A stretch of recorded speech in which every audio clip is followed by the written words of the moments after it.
Yes, NSPM-7 do.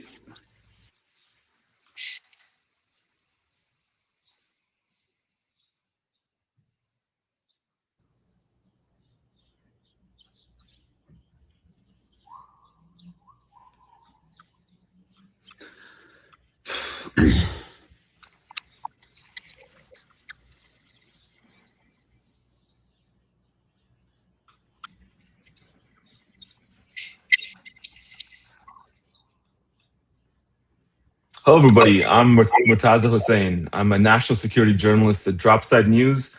And today we're teaming up with the U.S. Civil Liberties Group, Defending Rights and Dissent, to bring you a panel discussion on NSPM-7, Trump's crackdown on dissent.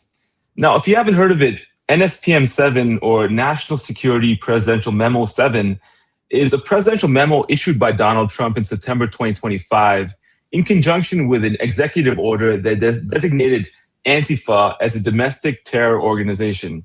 Now, the documents attempt to paint Antifa, which is really just a shorthand for the political ideology of anti-fascism, as an organized entity or collection of groups, and seeks to criminalize both Antifa's actions and those who allegedly fund it.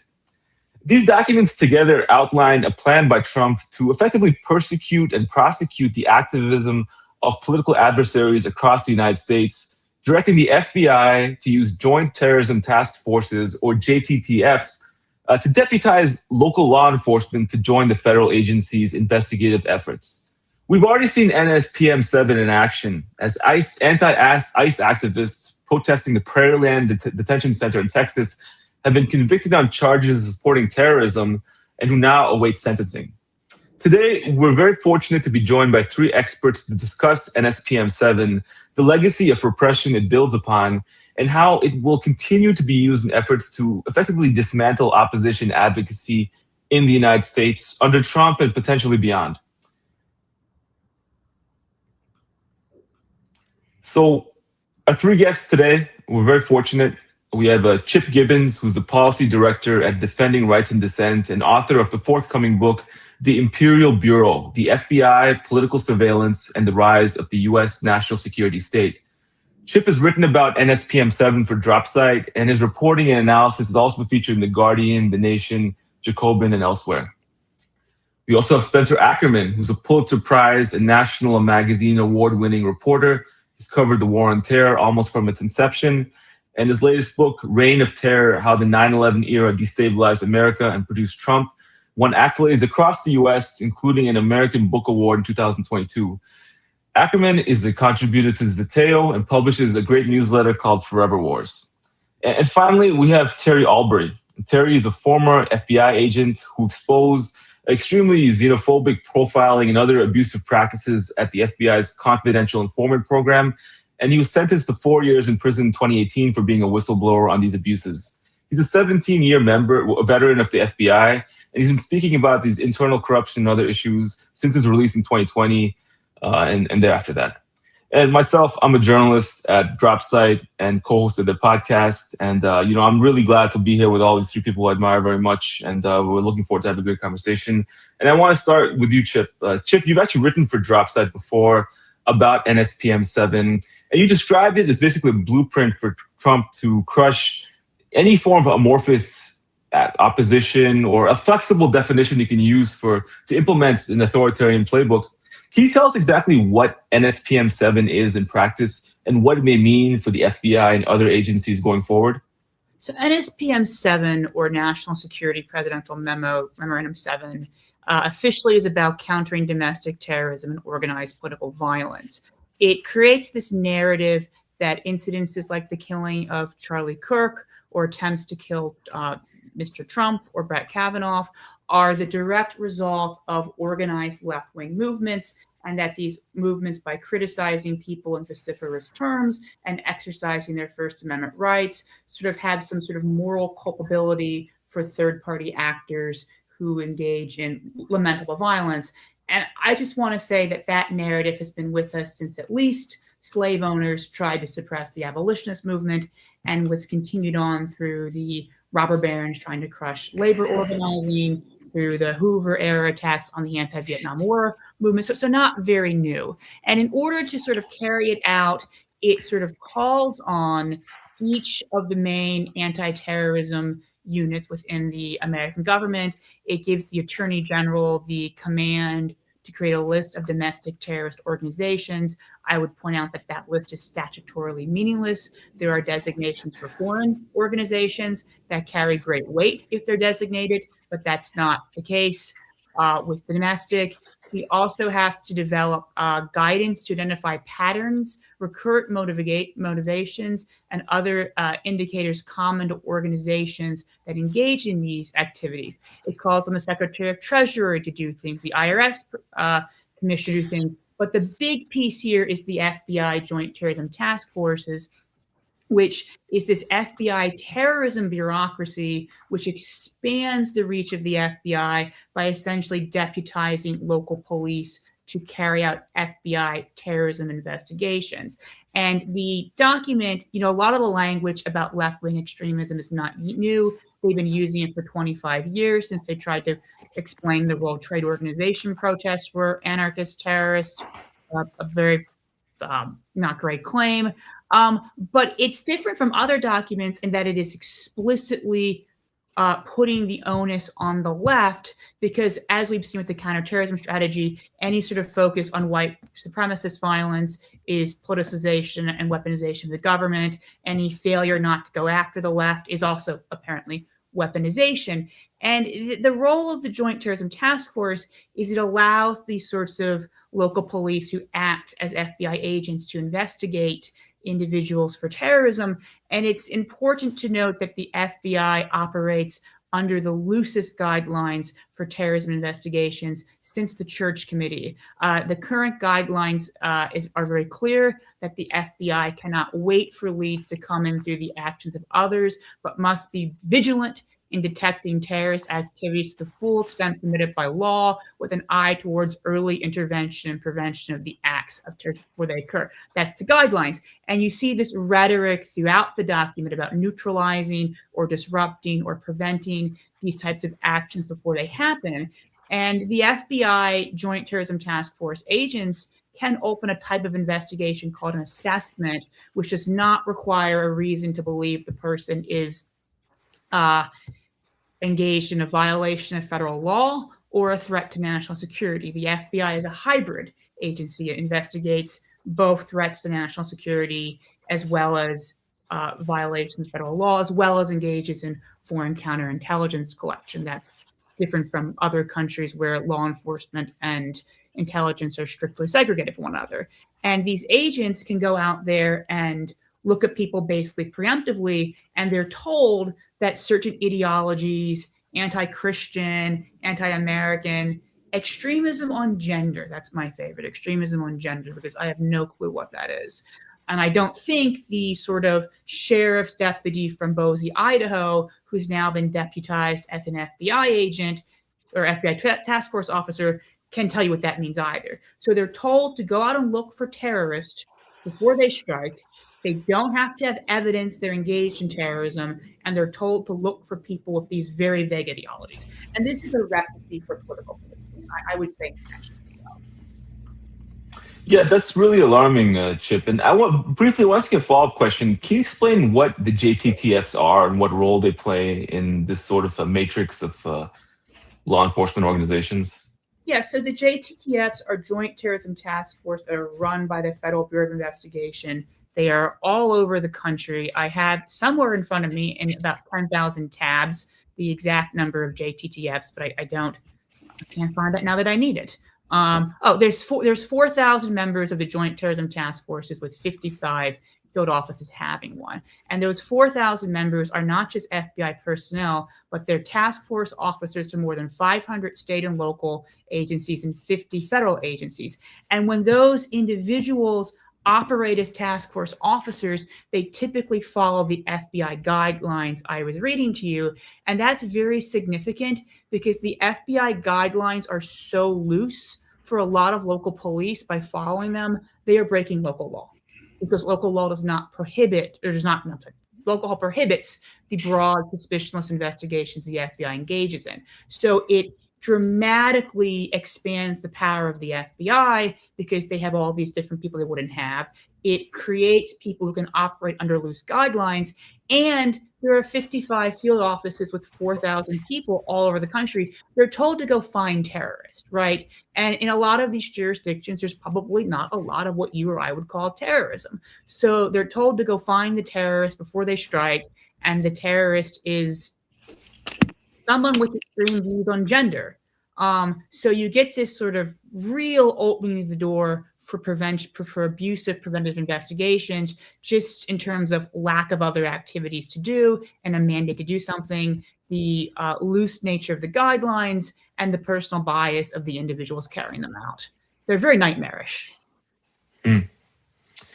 I want to pivot to Spencer next. Spencer, you've been writing about the war on terror and the domestic and foreign sort of authoritarian practices that have been entailed within that for basically decades at this point. I've been reading you pretty much this whole time as well, too. So I'm kind of curious, from your long-term perspective, how do you see NSPM-7 potentially being an evolution of, on top of prior era of war on terror abuses or excesses? Because, we've seen like lots of the Patriot Act and many other iterations of expansions of coercive government power at home, but it seems that this has particularly raised alarms over what it may entail. How do you see it in this historical evolution?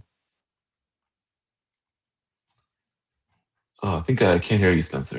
Can anybody else hear? No, that was my fault. Sorry. Thank you, Maz, and what a pleasure to be here talking with three people I respect so much. I would put NSPM-7 along with the counterterrorism strategy released last week as definitely an evolution, as you speak of the way the national security state has expanded, not just in capabilities, not just in authorities, but in focus over the 25 years since 9/11. But something that's new here, something that while it had expanded in sort of ad hoc ways that were often treated as abuses when discovered, which is to say a deviation from the norm, is now elevated to a mission of the counterterrorism apparatus, which is to stop what NSPM-7 and now the counterterrorism strategy explicitly call left-wing political violence, which is put on par with terrorism, meaning terrorism emanating from jihadist organizations. Previously, throughout the last 25 years, often there was a certain subtext that you would find in often conservative media to the war on terror that held domestic entities as functionally handmaidens of terrorism. Oftentimes these went hand in glove with the kind of warrens of institutional liberalism in the United States. Bill O'Reilly once said that Al-Qaeda was functionally similar to the ACLU, that the ACLU and other attorneys who would represent people accused of terrorism were functionally no better than terrorists. There was an ad campaign in the early Obama era which held that some attorneys who represented such clients in habeas cases to get them out of Guantanamo were the, quote, Al-Qaeda 7, once they had joined the Justice Department. That was often and usually seen as a rhetorical provocation or something that would never be able to survive in either a court of law or even really much in the way of respectability inside the national security apparatus. Now that's changed.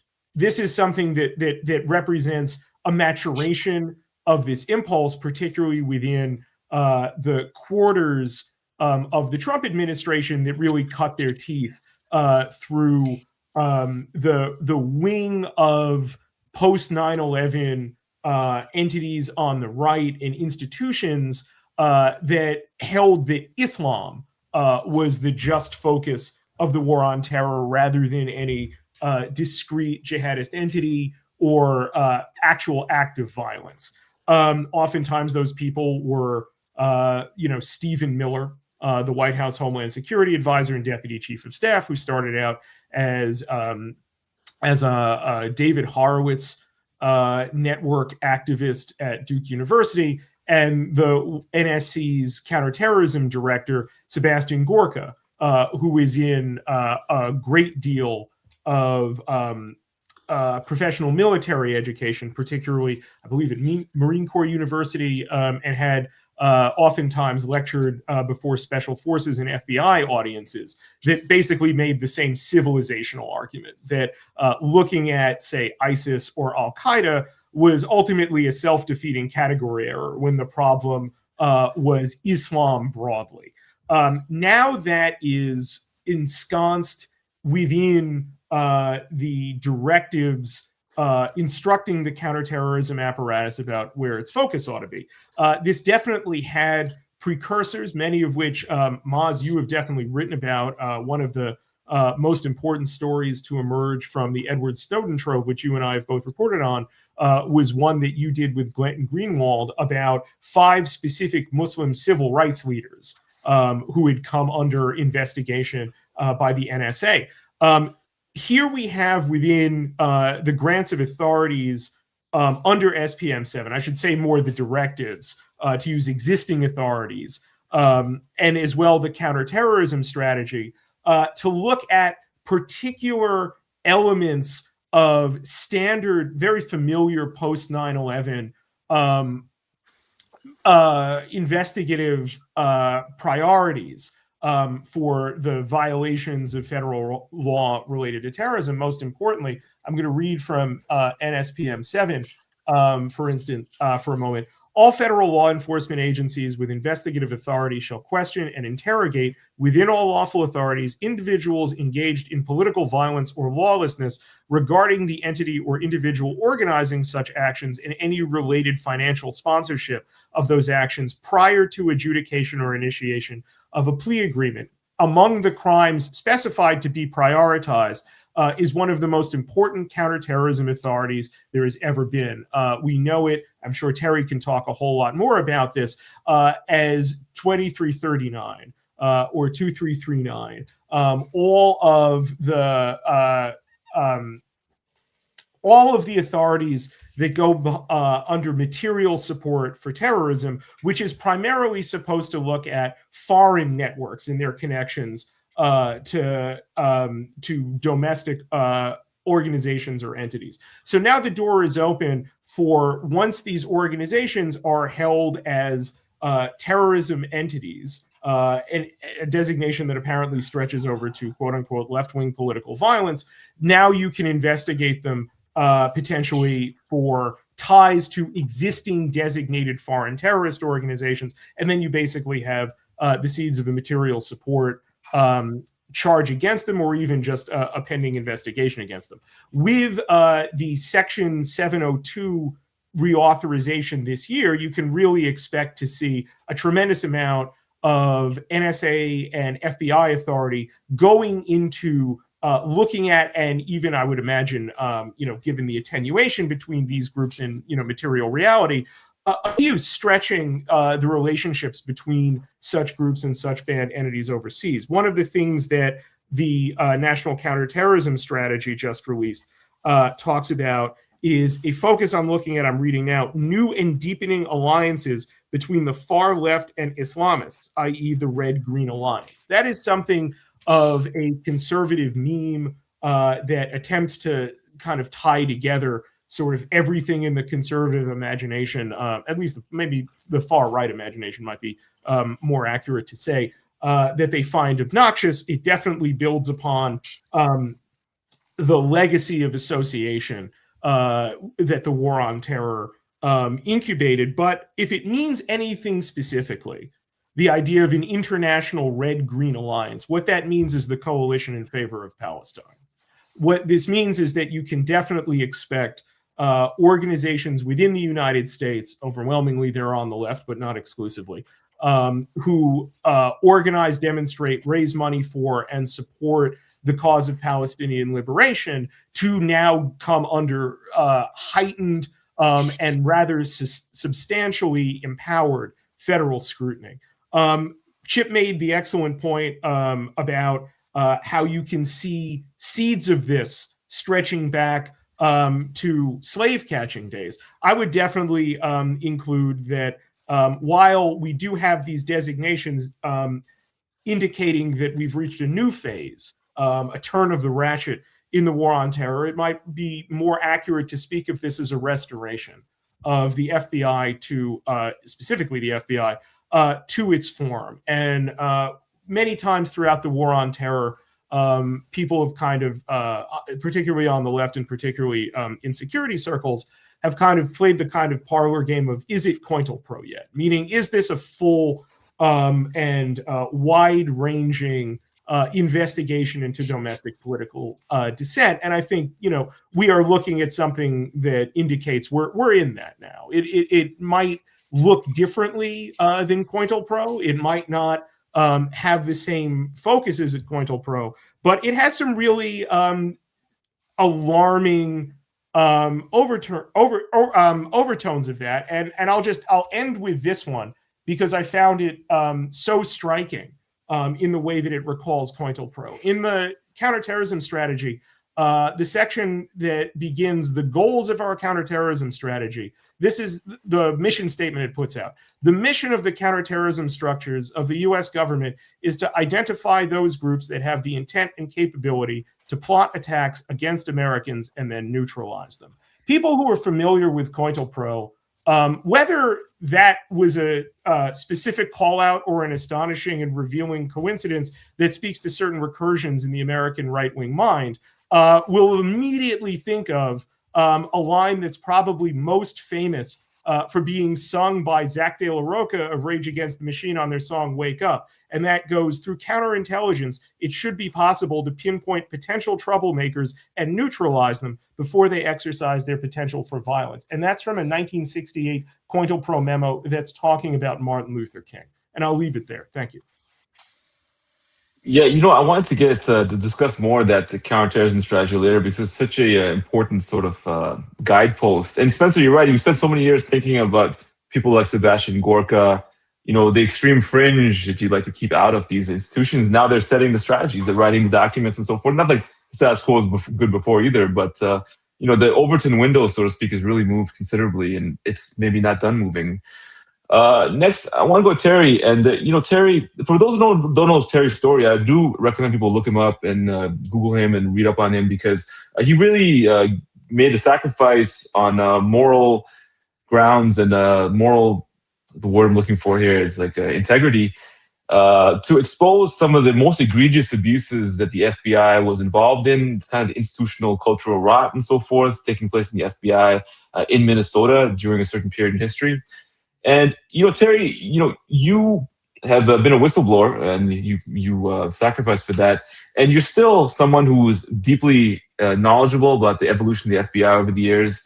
How do you see this new turn of the ratchet, as Spencer put it, with the NSPM-7? And how do you see it potentially affecting the way the FBI itself interprets its authorities and operates?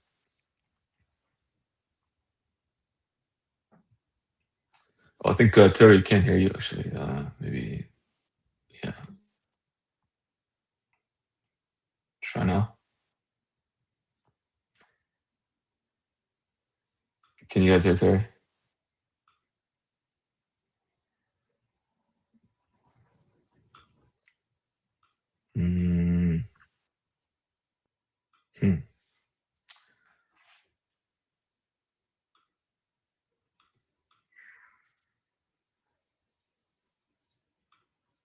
Could you guys hear Terry there?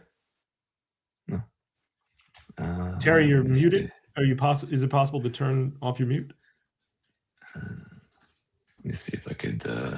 Can Nathan, the host? Oh, so Terry's not muted. Oh, he's not muted. Okay.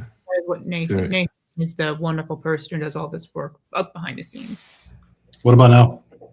Yeah, yes. I can hear you now. That's great. Okay, yeah, perfect. Sorry about that. So yeah, thank you guys for having me on here and the kind words you shared. It's great being in the space and hearing everyone's perspective. I mean, there's a great deal of wisdom and knowledge. And, I always tell people, right, it's history is so critical in understanding issues like this, right? Things don't happen in a vacuum. And the events of our current time, especially as it pertains to NSPM-7, goes back many years, right? And I think for far too long, a lot of those on the left, I would say, and some on the right, sort of allow themselves to be lulled into a false sense of security as it pertains to these very critical issues. The war on terrorism, specifically, if we look at it, the playbook was directed to target specifically the Muslim community. And I think in the climate of post 9/11, it was easy to justify, rationalize, make excuses for, well, we're going to direct our energy and resources in that fashion. But the reality is the FBI, in doing what it has done historically, and Spencer mentioned COINTELPRO, which again, it never really ended, right?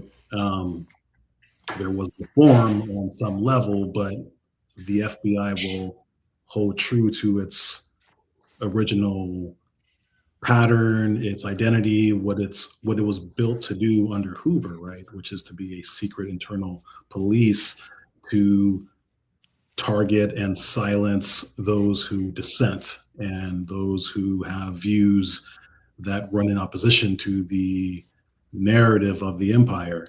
And so what's happening now internally is the FBI does likely believe the gloves are off, right? They have a great deal more latitude to target people under the guise of thwarting domestic terrorism, sort of national security, whatever that term means.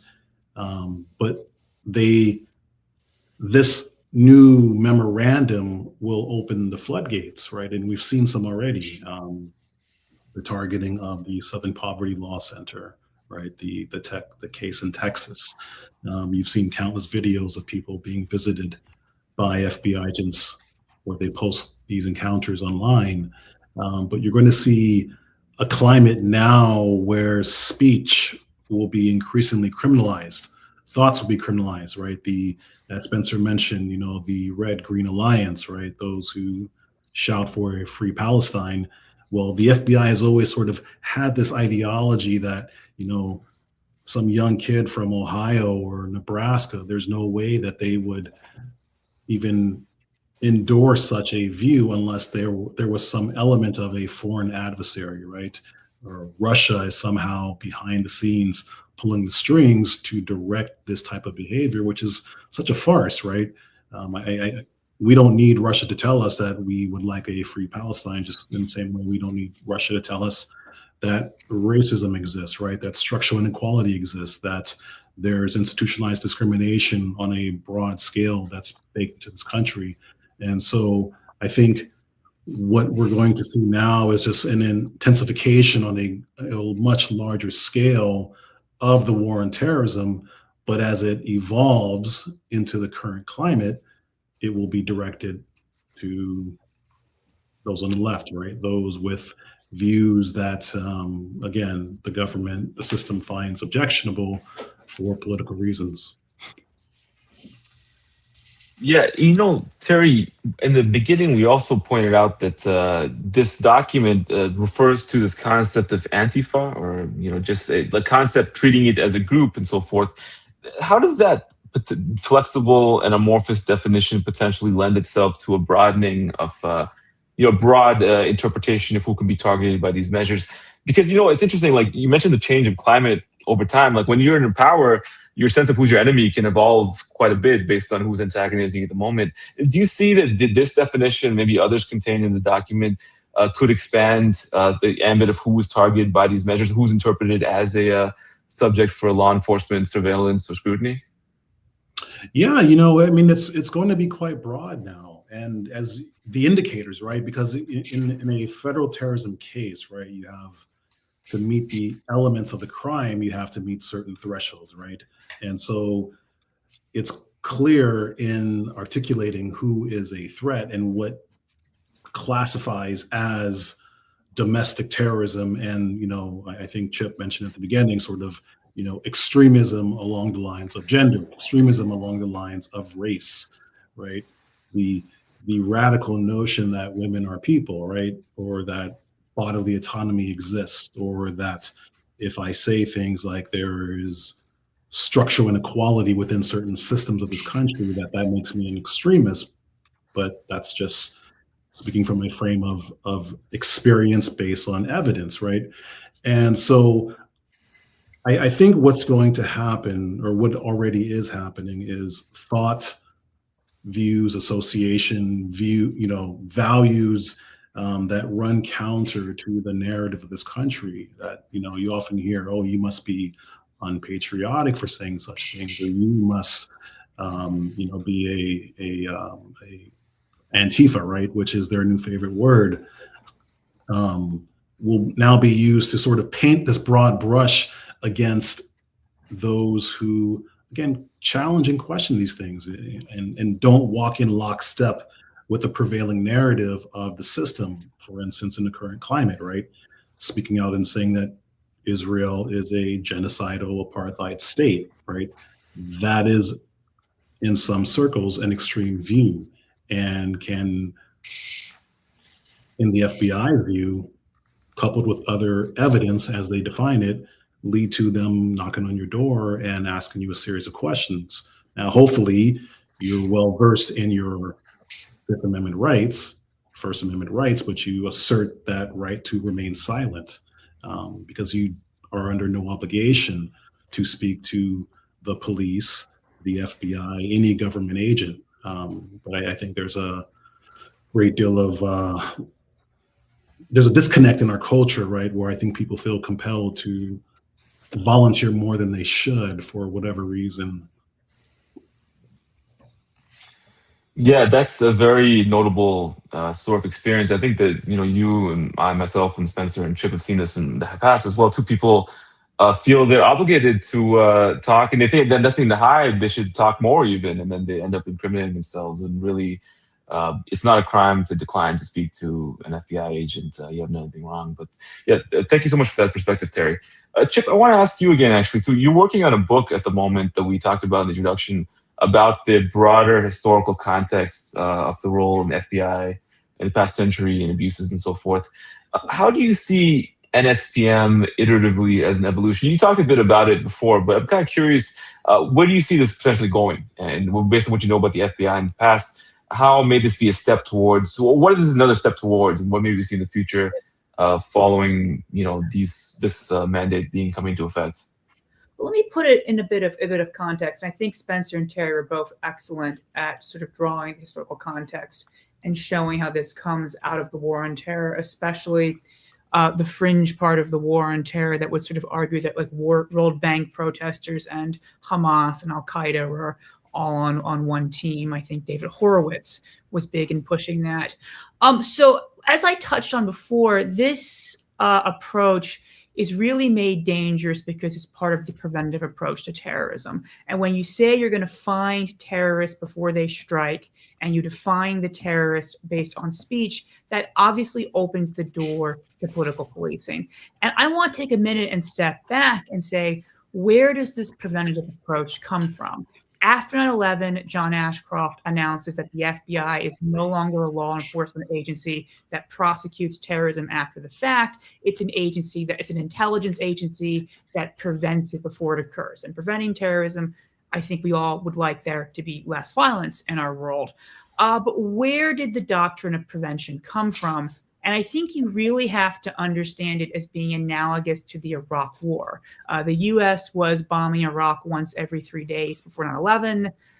The U.S. was investigating World Bank protesters, really in a massive investigation that has never been revealed before. The book that I'm publishing, which is, I think, quite startling even to me. But after 9/11, they sort of adopted policies that met with these sorts of preconceived biases.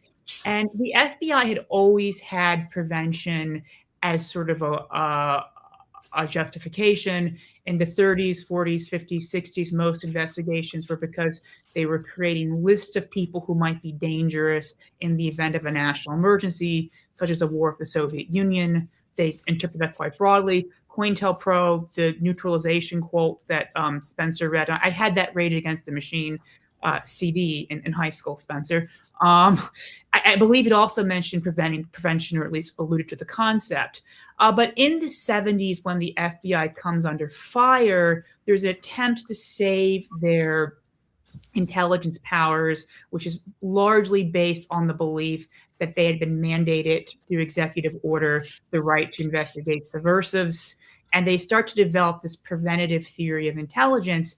And you see in the Church Committee report, Barry Goldwater saying we shouldn't put these reforms in place because the FBI won't be able to prevent terrorism. And you see groups like the Heritage Foundation putting out white papers on how to prevent terrorism, restore the FBI Socialist Workers Investigation, restore the police red squads, bring back House Un-American Activities Committee.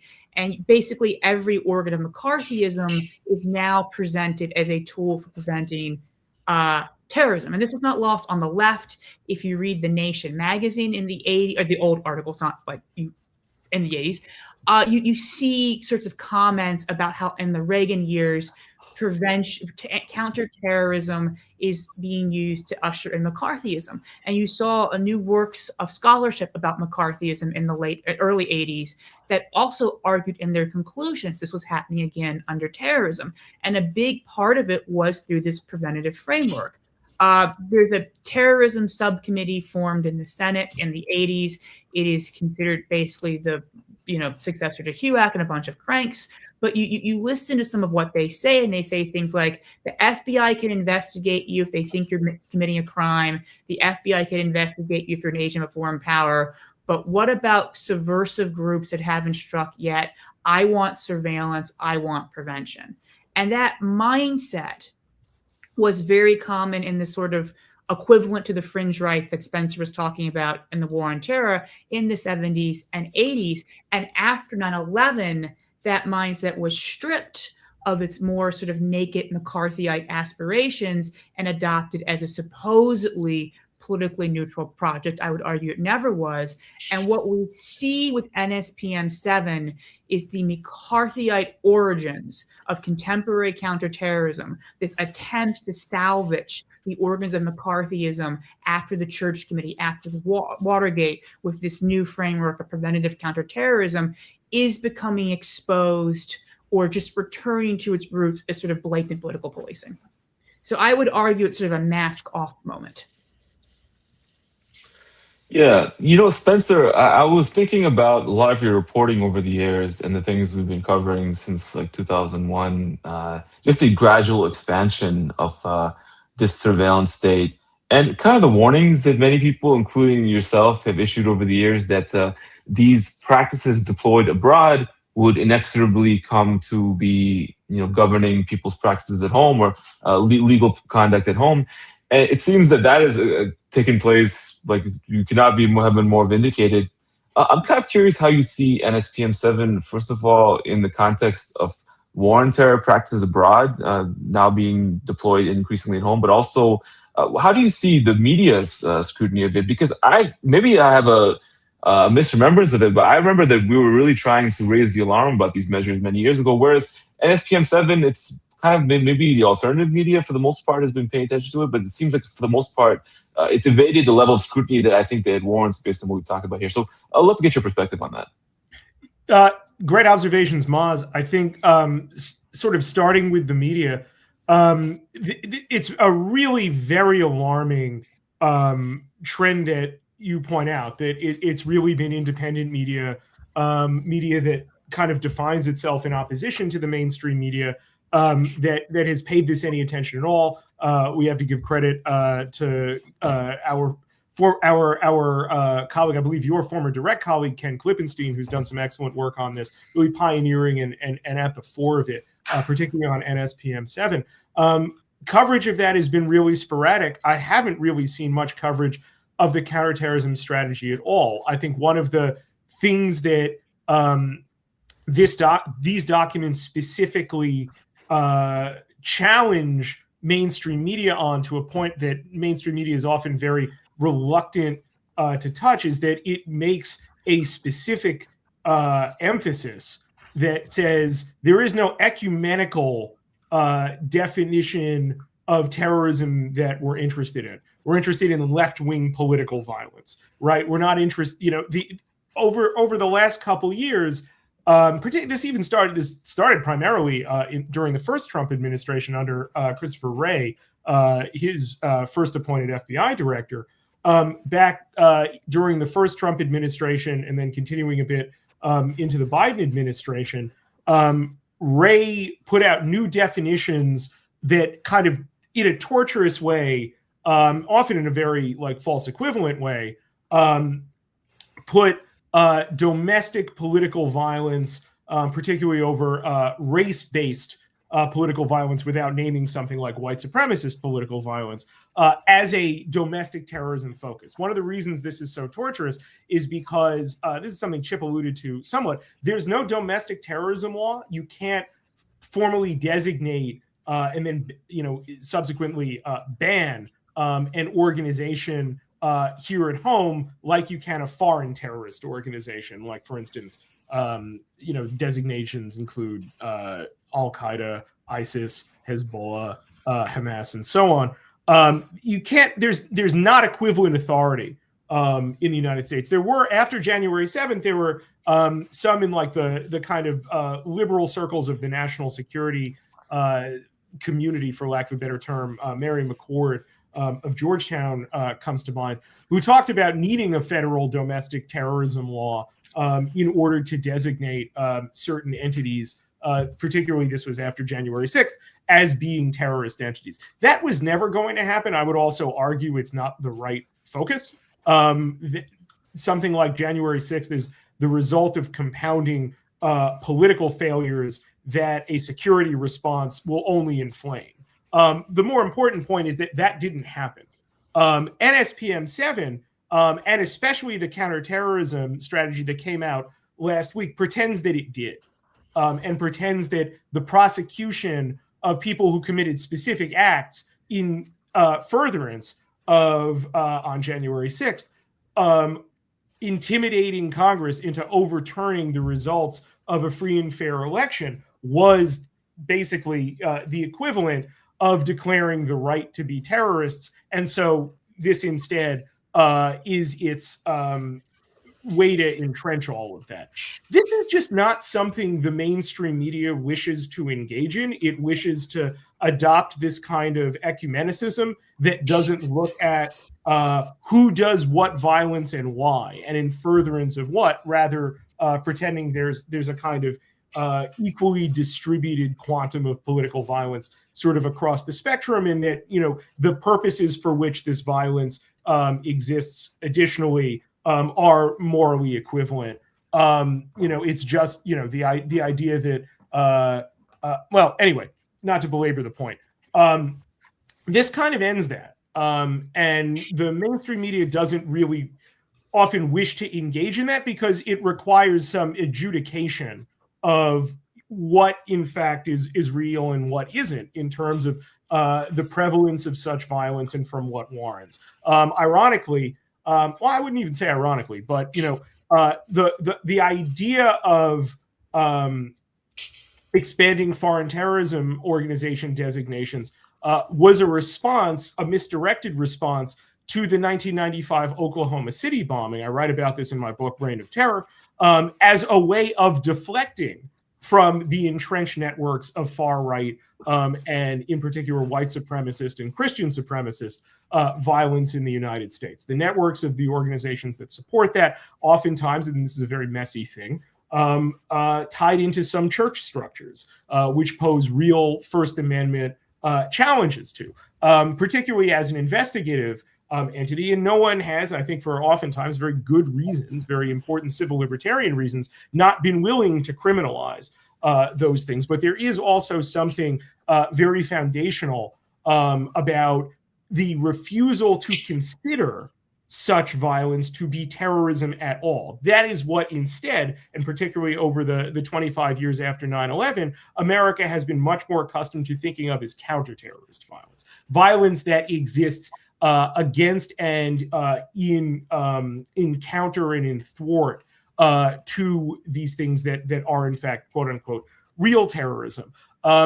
In general, there has been fewer of us after 9/11 in the media who have kind of kept on this beat, who've stayed on it, and who have been willing or interested in both historicizing it and talking about its creep into ever expanding warrens of groups that can subsequently be investigated, surveilled, demonized, and criminalized. Thanks, Spencer. Terry, I want to ask you something which is somewhat broader than our discussion, but I think that your experience of 17 years in the FBI would be really interesting to get a perspective on. Presently, in NSPM-7 looks like it's another expansion of the more overt partisanship of the FBI vis-a-vis domestic, the way it views the domestic U.S. population. Or it could be utilized that way. And it's coming in the context of a very politicized administration, very partisan administration, where it's seemingly abandoned the idea of governing for everyone in America. And it's very overt about seeing certain large segments of the population as enemies. How do you see this evolution? And obviously with the caveat that your work has shown in the past that things were hardly idyllic and were very, very troubling behind the scenes of the FBI before. But do you see this as a significant shift in a more negative direction? Edicts like NSPM-7, but also the general shift in tone that you see from senior counterterror officials in the FBI and beyond? No, not at all. There's a quote from a coach for the Bears years ago. He said, the Bears are who we thought they were, right? After they lost to some team, and it was pretty famous. And one of the takeaways is the FBI is functioning exactly the way it was designed. I think we've allowed ourselves to, again, be lulled into this false sense of security about what this organization does and its purpose in a free society. But the reality is it's always been in place to serve as an organization designed to suppress dissent, to criminalize free speech, to target those who have views that run counter to the empire. And, Spencer, he touched on this, as did Chip, sort of the warning signs that were always there leading up to NSPM-7, right? I think if we really confront and acknowledge the last 25 years, the public didn't care about the rights of Muslims, right? They were more than happy to remain silent as all of these young men, young women were targeted with preemptive prosecution, were targeted with any number of CIA and NSA tools and labeled as terrorists because, again, we're in this post 9/11 climate and that's a convenient enemy.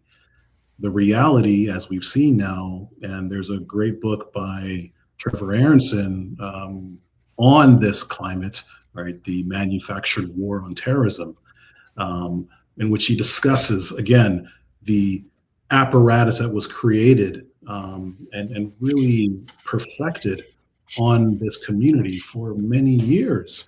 And again, everyone was silent.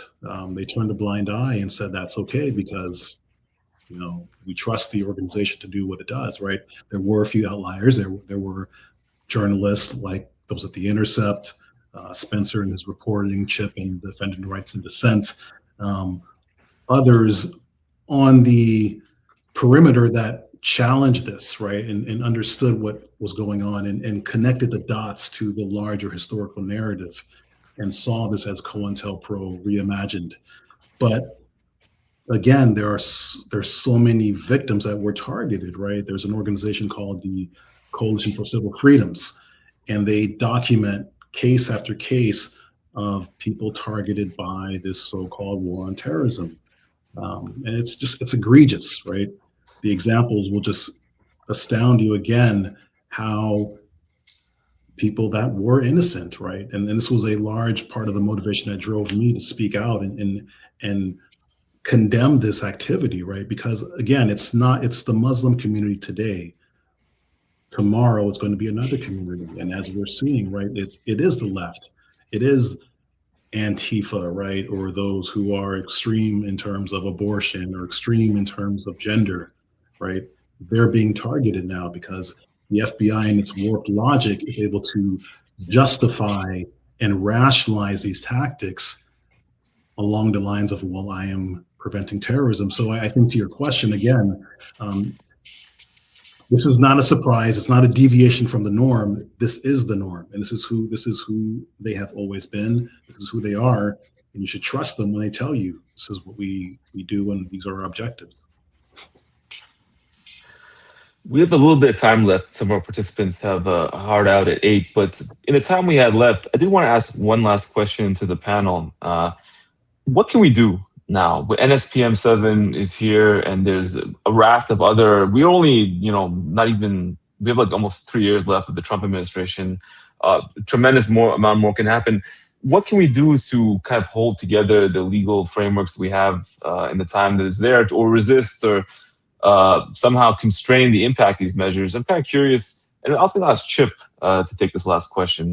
What do you see based on historical precedent and the current conditions that can be done in civil society to push back against this? The FBI has been around for over 100 years. For over 100 years, it has gotten in trouble for political surveillance. The first attempt to reform the FBI from spying on dissent is in 1924. We've had many attempts since then. There's probably a case for just disbanding the FBI's intelligence functions, but short of that, Congress, I know asking Congress for anything feels hopeless, but Congress needs to actually remember that they're Congress. They need to actually become competent, and they need to go through and pass laws that prohibit the FBI from engaging in investigations without evidence of wrongdoing. Fascinatingly enough, after the Reagan-era investigation into Central American peace activists, there was a bill to do that had Nancy Pelosi on it, although I don't believe Nancy Pelosi has ever advocated this issue since 1994, to go in and reform the Espionage Act so you don't have that tool against journalists and whistleblowers, and just really go in and put hard checks on the national security state and dismantle those parts of it that cannot be reformed. We cannot do what we did after Watergate or after Vietnam, where we say, oh, wow, this was really terrible. Let's let them self-regulate. And, and then when 9/11 happens, they don't have to self-regulate anymore, right? We actually have to come in and challenge not just Donald Trump, who's very bad, but challenge the national security state, which is the bureaucracy of repression that Trump has to go after his enemies now, so that we're not back in this. Because, after the Bush years, I think a lot of people thought we would roll back the Patriot Act, we'd roll back the NSA spying, we'd roll back all of this. We didn't. We just normalized it. And I don't want to be in a situation where if we survive the Trump years, we just leave all of these structures in place for the next person who is somehow going to be even worse than Trump. I thought there was no one worse than Dick Cheney imaginable. And Donald Trump has taught me I was wrong. So I'm not going to say this is the worst, but let's take away those tools. Yeah, could I echo that? Absolutely, yes. Yeah, I think that's a really important point. I would sort of take this from two different perspectives. First, particularly from the perspective of a kind of grassroots politics that immediately will be shut out from power within the Democratic Party, but probably not forever with organization. First, strengthen legal mutual aid networks. I think especially legal aid networks that relate to activism on behalf of Palestine are going to be really first and foremost targeted, as are those that challenge ICE. I think that's a really, really important thing. That won't, be able to solve everything, but it is something rather immediate that won't have the luxury of waiting for national level or even local level political impact to trickle up. But along the lines of what Chip was saying and related to that, make abolition of the national security state a normalized, legitimate, and increasingly vocal part of the emerging demands of a movement, I want to say, for democratic socialism in the United States, but beyond. Maybe people don't necessarily sign on always with that goal, but nevertheless, the rising grassroots politics that is class-based should have as part of its coalitional adherence a focus on getting rid of these entities of repression that we have so long lived under. And you can see from the contortions that the counterterrorism strategy goes into to say why this is okay for MAGA to back, while now it's only focused on the left. That really does lay some important foundational work that ought to be part of this new grassroots class-based politics, talking about how it's one group now and it's the next. It's if it's not you today, it will be you tomorrow, as long as these institutions, authorities, and operations are permitted to persist. As Chip mentioned about normalization, the longer that the longer that it is possible for quote unquote left-wing political violence to be handled under the umbrella of counterterrorism, the more normalized it will become, and that will not otherwise be rolled back. There needs to be an increased emphasis, focus on, and comfort with both the language and the operations of abolition of the national security state as a political project. Very well said. Very well said. Well, we're almost out of time at the moment. I want to thank all of our panelists for joining us today. And thank you all for watching this discussion. You can find Dropsite's reporting at dropsitenews.com. You can learn more about defending rights and dissent and the fight for the First Amendment and First Amendment rights at rightsanddissent.org.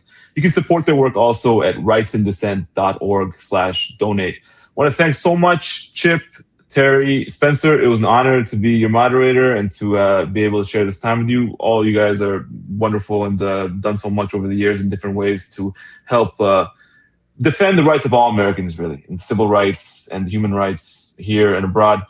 And with that, I'll let everyone go. Thank you and have a great evening. Thank you.